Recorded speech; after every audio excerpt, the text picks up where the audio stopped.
Bonjour, chers élèves. Aujourd'hui, je vais vous parler de l'impératif présent et notamment les verbes du troisième groupe. Donc, l'impératif présent des verbes de troisième groupe, conjugaison à la page 156. On commence par j'observe et je découvre. On va lire ces phrases, relever les verbes et les classer dans ce tableau-là. La phrase A, ayant un comportement responsable sur la route. Donc, le verbe, c'est ayant, je l'ai déjà écrit ici. Allons lentement à l'approche d'un barrage. Allons. Ne partez pas en voyage sans vos papiers. Le verbe, c'est partez. Sois prudent quand il pleut. Sois. Prenez tout votre temps quand vous roulez en ville. Le verbe, c'est prenez. Donc, on va chercher leur infinitif.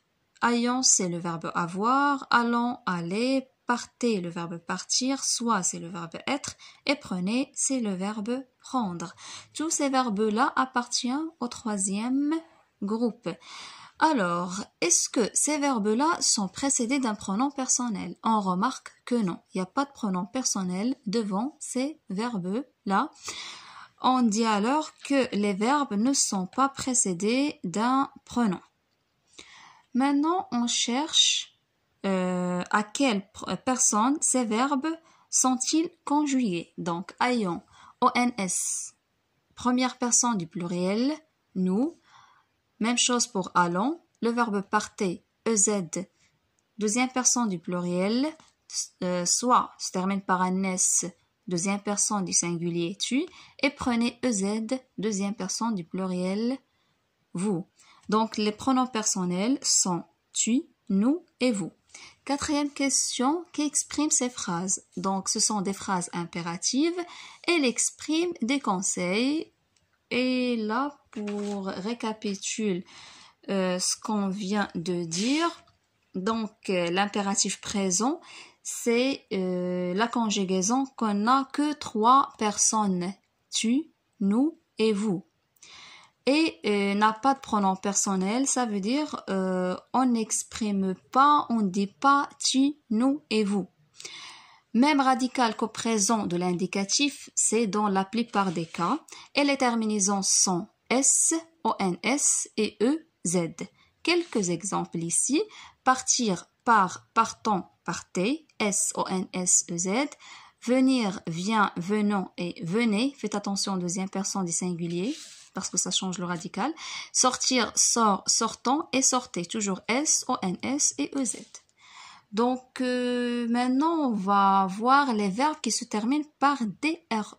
On fait attention à ces verbes-là parce que elles prennent un DS au lieu d'un S. Donc, les verbes en DRE prennent un DS au lieu d'un S ou bien se terminent par un DS au lieu d'un S ou deuxième personne des singuliers tu.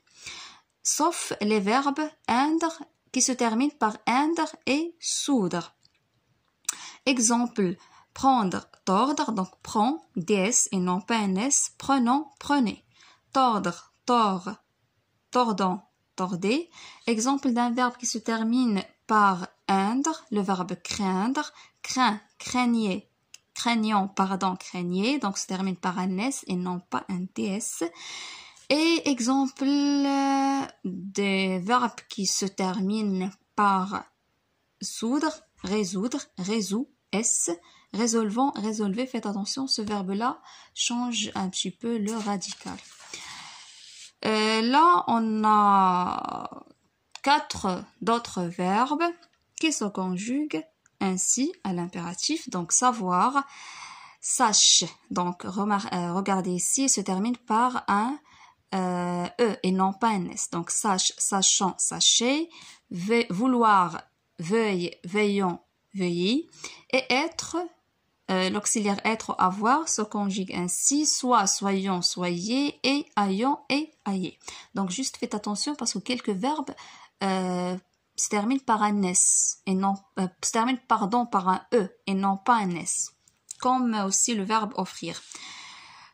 Pour terminer, on a le verbe aller, c'est un verbe troisième groupe, donc va, allons, aller. Petite exception, c'est que au deuxième personne des singuliers, lorsque ce verbe-là est suivi d'un Y, on rajoute un S, ça devient vas-y. Donc, c'est tout pour aujourd'hui. Je vous invite à faire les exercices de la page 157. L'exercice 5, 6, 7 et 8. Et je vais partager la correction de ces exercices au plus tard le mercredi, Inch'Allah. Donc, bon courage et à la prochaine.